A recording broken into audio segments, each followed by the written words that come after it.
Bien, esta es una nota diferente a las que habitualmente hacemos. Yo, estudiando la vida de Daniel Rojo, me acordé de una frase de Bertolt Brecht, que tiene que tratar de interpretarla desde lo poético. Bertolt Brecht decía que no hay diferencia entre robar un banco y fundarlo. Esto lo decía Bertolt Brecht, que no hay diferencia entre robar un banco y fundarlo. Yo creo que no está bien robar bancos. Me parece que no está bien, aunque ustedes saben que yo creo que el sistema capitalista es lo peor que nos puede estar pasando, ¿no es cierto? Sobre todo en esta etapa, que es una etapa muy, muy cruenta. Varios libros, no quiero olvidarme de ninguno: Gran golpe en la pequeña Andorra, La venganza de Tiburón, El secuestro de la Virgen Negra, Confesiones de un gángster en Barcelona. Daniel Rojo, ¿cómo llamarlo? Ha sido un ladrón de bancos. Ha robado, ha estado preso, ha consumido distintas instancias tóxicas, por llamarlo levemente, pero también ha hecho muchas otras cosas en la vida. Hoy es un escritor con proyección internacional. Y por supuesto que su obra tiene mucho de autobiográfico, como la tiene, por ejemplo, toda la obra de Jean Genet.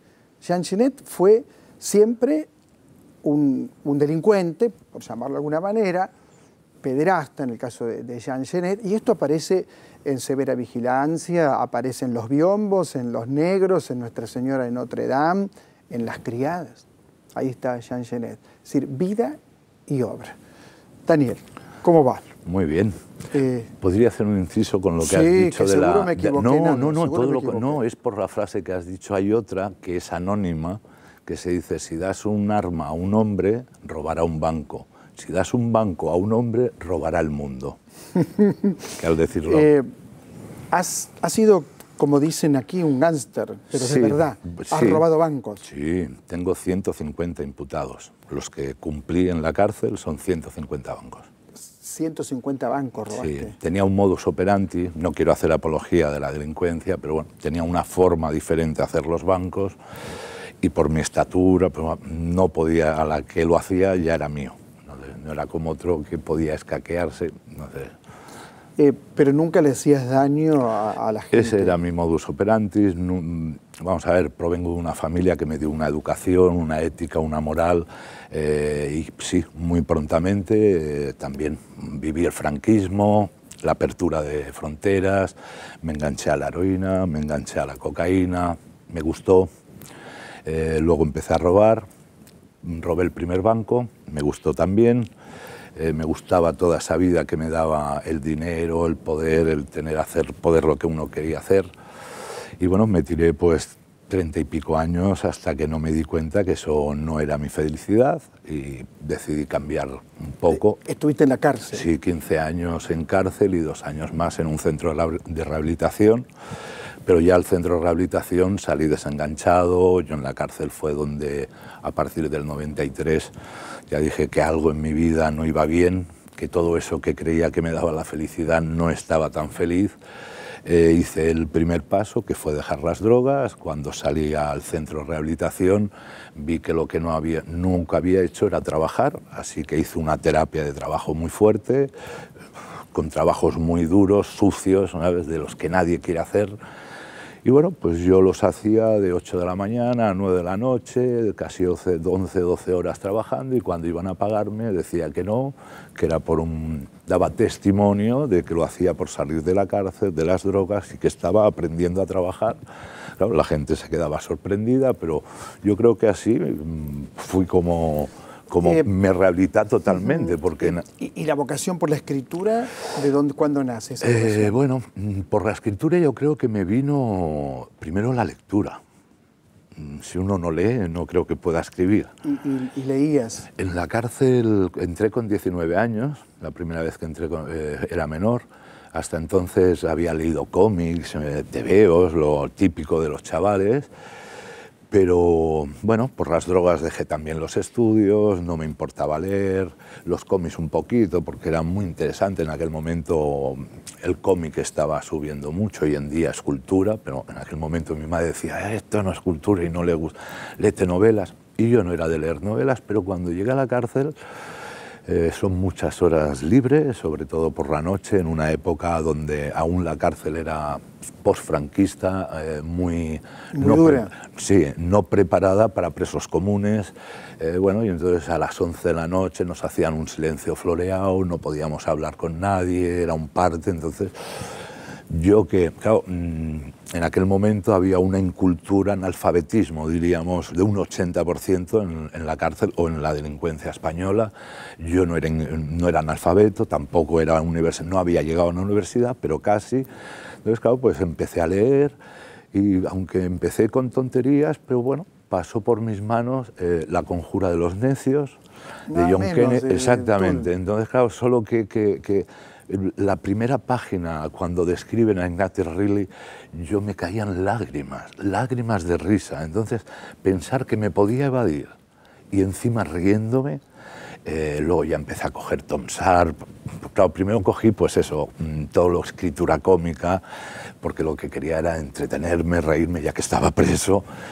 Pero luego, pues claro, a la vez que vi que me gustaba la lectura, pues ya fue más selectiva, ¿no? Y me fui preparando un poco, digo que no soy estudiado, pero sí leído. Y bueno, y ahí empezó mi enganche con la lectura y ya he seguido. ¿Leías autores contemporáneos, leías clásicos? He leído de todo un poquito, por supuesto griegos, Ilíada, todo esto para saber un poco de tu pasado, de dónde vienes. También he querido saber de catolicismo, de cábala, de Buda, he leído esoterismo.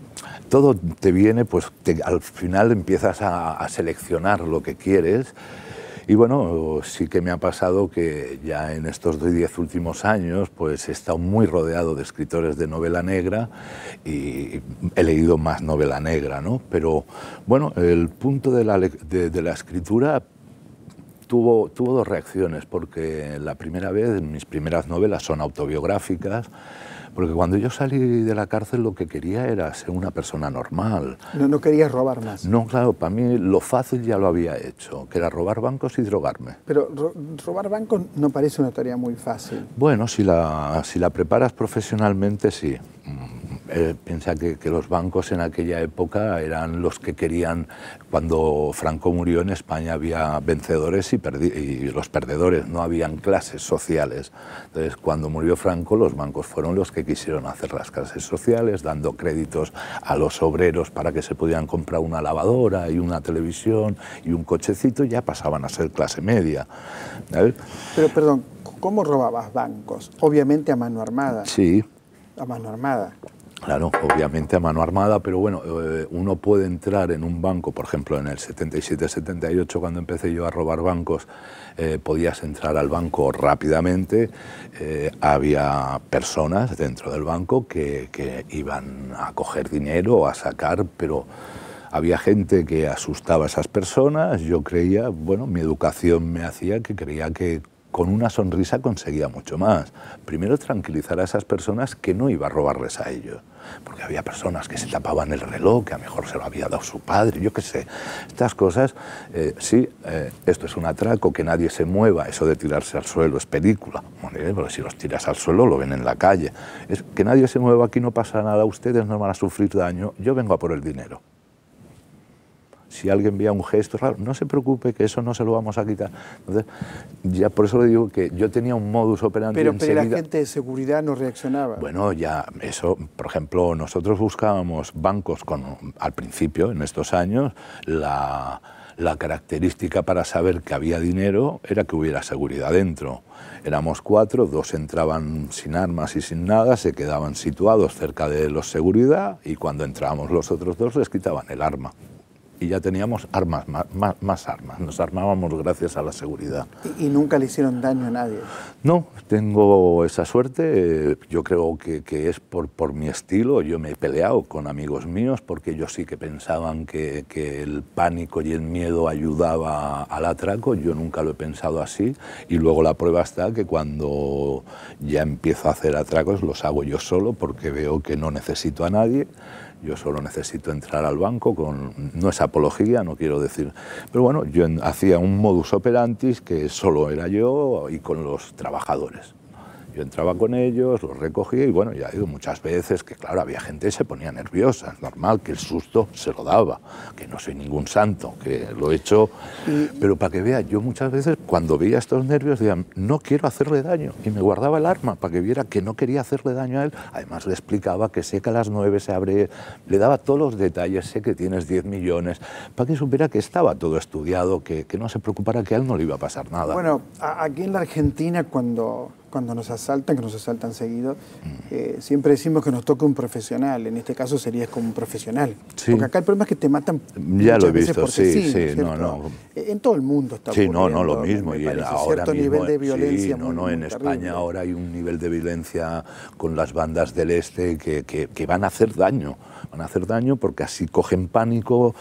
Claro, si te atan a la mujer, a los hijos y a ti te dan una paliza, haces lo que sea. Pero bueno, esto para mí tienen una patología esta gente. Digamos, el robo de bancos y la droga iban juntos. Empecé con las drogas y luego sí. Luego lo que pasó es que, claro, me habitué a que vi que cuando empecé a robar que me gustaba pues vestir bien, ir con mujeres buenas, bueno, bonitas, no buenas, bonitas. Y todo eso vale dinero, y me gustaban los coches buenos, y me gustaban los relojes buenos. Y entonces, pues, robas ya para ese ritmo de vida que quieres llevar, quieres ser un millonario, que es en sí la policía, me llamo el millonario luego. Pero bueno, uno roba eso, ¿no? Para ser una estrella del rock, hacer lo que pueden hacer ellos. Claro, y cuando la gente lee tus libros, ¿no? En España se leen mucho tus libros. Sí, confesiones. Te va muy bien en España como escritor. Bueno, muy bien como escritor es difícil decirlo. Pero te va bien. Sí. Yo creo que me va bien porque, claro, llevo 19 años fuera de la cárcel, he tenido que pelear mucho y duro para demostrar mi reinserción. Siempre está el punto, sí, pero es que era atracador. Y te lo aceptan, pero bueno, yo con mi actitud y yo no he ido dando mensajes, sino he ido demostrando lo que he ido... ¿De qué vivís actualmente? Actualmente de las novelas, de las 3 últimas de Hugo el Tiburón, de las 3 narradas. Y lo que ha pasado que, claro, con estos años que llevo en España, pues poco a poco, cuando empecé a trabajar con artistas, cuando salí de la cárcel, me contrataron para trabajar de asistente personal, para Loquillo, para Calamaro, para Bunbury, para Rosario. ¿Trabajás para Calamaro? Sí, bueno, he trabajado. ¿Para Javier Calamaro? No. Andrés Calamaro. Andrés, que perdón. Javier es su hermano. Javier es su hermano. Calamaro, Sí, no. Andrés Calamaro, bueno, mucho, todo el rock and roll de España lo he llevado, Bunbury, Calamaro, Loquillo. De asistente personal, era una persona que ya no... ¿Para Messi trabajaste? Sí, en 3 ocasiones. ¿Pero qué significa trabajar para Messi? Pues que una compañía, por ejemplo, MAN, quería hacer unas fotografías, todo lo que fuera extradeportivo, por unas circunstancias que primero me contrataron unos italianos, que era una empresa A-Style de moda, que Messi había hecho una publicidad con ellos, y cuando vinieron a una feria de moda que había en Barcelona, dijeron que habían pactado que Messi estaría en el stand. Y claro, cuando estos chicos italianos llamaron al Barcelona para que trajeran a Messi, el Barcelona les dijo, no, enviarme a 2 seguridad que me saquen a Messi de aquí. Y los chicos no sabían nada, no eran españoles, nada, pero en la moda había una Mila Vendeval, que era la de vestuarios de Rosario y Marta Sánchez, que son 2... Bueno, con Rosario trabajaba, Marta Sánchez la conocía por afinidad. Y, ay, pues nosotros conocemos a fulanito de tal, que es nuestro chofer, que tal. Y claro, pues los italianos me llamaron y no sabía que era para trabajar para Messi, y me encontré a Leo, a sus 2 hermanos y a su padre. Y aquí en la Argentina me contabas que lo conoces a Alejandro Dolina. Sí, bueno, ayer quedé con él. Gran tipo, Alejandro Dolina. Un genio, gran tipo, genio. Además, en Barcelona hicimos un programa juntos, es donde lo conocí, Buenafuente, no sé si conoces, un gran comunicador de España. Y entonces coincidimos en un mismo programa y vimos que teníamos algo en común, ¿no? Yo siempre le agradezco a Dolina que me hicieron un homenaje en la Casa de la Provincia por todo lo que yo he hecho en el campo de la cultura, y ahí estaba Dolina hablando. Grande Alejandro, siempre el agradecimiento de siempre. Ahora, para mí un placer estar con él. Esta unión con artistas y todo esto que producís, ¿en algún momento tenés nostalgia de esa otra vida? ¿Qué pensás de esa otra vida que tuviste? Mira, ¿Qué pensás? yo creo que igual que, ahora no lo he dicho, pero igual que me metí en las drogas por las influencias anglosajonas y americanas de la música y de la literatura, ¿no? Robert Crumb, William Burroughs, en música Patti Smith, Lou Reed, todos hablaban de la heroína. Bob Burroughs es un grande también, por favor. Entonces, claro, de haber leído El Quijote, que sí, muy bien, ¿no? Cervantes, un crack, pero claro, era lo que nos dejaban leer en España. Lo que venía de televisión, estaba la censura y no venía en versión original, era todo en español y lo que nos ponían. Entonces, claro, en el momento de esa apertura, pues queremos de todo y, por supuesto, yo en este caso, igual que hubo en el Destape, ya fue porno, pues en mi caso quise probar todo esto que estaba leyendo en Yonki de William Burroughs. Nova Express no lo pude ni entender, pero lo leí, era infumable, pero lo leí. Sí, sí. Y entonces, claro, pues a lo mejor yo ya era un niño predispuesto, no para la rebeldía, pero o para la rebeldía, aquello de lo que no estaba, ¿no? Y ya te digo, enseguida me metí en las drogas y a lo mejor por la educación que tenía, pues no pensé en robar a una persona. Oye, ¿qué me va a hacer una persona? Que le quito un anillo y me quito el síndrome. Para mí eso no me vino a la cabeza y entonces pues fue rápido. Digo, ¿quién tiene el dinero? Y me profesionalicé en hacer banco. ¿Y en la cárcel la pasaste muy mal, además de estar en la cárcel? ¿Tuviste apremios ilegales? ¿Te torturaron? Bueno, sí tuve una tortura porque yo en mi primera detención era un atraco donde habíamos 5 personas y pagué yo solo me cogieron a mí, y coger aquí no queda bien eso de coger. No importa, sos español. Me detuvieron a mí solo, pero por el arma que tenía, a balística salía otro atraco, que en ese atraco estaba con mis socios. Entonces, pues, por supuesto, el tiempo era en el 70 y, bueno, no, en el 80 ya estábamos, antes de la transición, pero aún la policía era bien dura y me dieron, pero bueno, no es por nada, pero si uno dice que sí, ha hecho ese atraco, si dices que sí, tienes que decir, te van a seguir pegando para quién son tus amigos. Y como era un atraco que nos habíamos llevado mucho dinero en brillantes, si decía que sí a mis amigos, también me hubieran dicho a quién habíamos vendido esas brillantes. ¿Cómo es tu vida ahora? ¿Tenés hijos? Sí, hace 6 años tuve mellizos. Mellizos, ¿y qué edad tienen? 6 años. Hace 6 años Quiroga sí. Vivate, sabe contar. Sí. ¿Y les vas a contar? Claro, hombre, le voy a contar por narices, no quiero que se enteren ellos por ellos, ahora empiezan a leer. Y obviamente tu esposa conoce. Sí, no, mi esposa lo conoce todo. Piensa que cuando yo salí de la cárcel a la granja de desintoxicación, yo en la granja, ahí en la cárcel, en el 85 me detectaron anticuerpos del SIDA, en el 81 2 hepatitis. Entonces me hacían unos controles para las enfermedades. Cuando ya salí a la calle, pues fui a un hospital para que me controlaran. Y bueno, la doctora que me atendió, a los 3 meses vivíamos juntos y al año me casé con ella. ¿Con la doctora que te atendió? Sí. Daniel, seguí escribiendo, es lo único que te puedo decir. Desde acá solo le puedo decir eso, seguí escribiendo. Lo tenemos claro. Trabajá bien la lengua, bien el idioma. Seguir aprendiendo con las orejas abiertas para aprender de todo. A mí me dicen muchas veces, eres un maestro, has venido de los infiernos. Se sabe, se tiene experiencia por esto, pero más que maestro me veo iniciado de la vida. Yo tengo 19 años, desde que salí de esa otra vida, tengo 19 años, tengo la actitud de un chico de 19 años, pero con la experiencia de uno de 53. Daniel Rojo, gracias. A vosotros. Pero muchas gracias. Bueno, a la era de Daniel Rojo, seguramente sus libros se van a editar en la Argentina, es seguro que se van a editar, así que vamos a leerlo, vamos a descubrirlo y vamos a pensar seguramente en cómo es la poética de Daniel Rojo, que sería también, bueno, de un ladrón de bancos o de un gángster, convertirse en otra cosa. ¿Qué hacemos con eso, no? Sartre siempre se preguntaba, bueno, ¿qué hacemos con lo que hicieron con uno? Eso es la pregunta sartreana. ¿Qué hacemos con lo que hicieron con uno? Daniel Rojo, como tantos otros escritores, está construyendo una poética, un estilo. No es poco eso, ¿eh?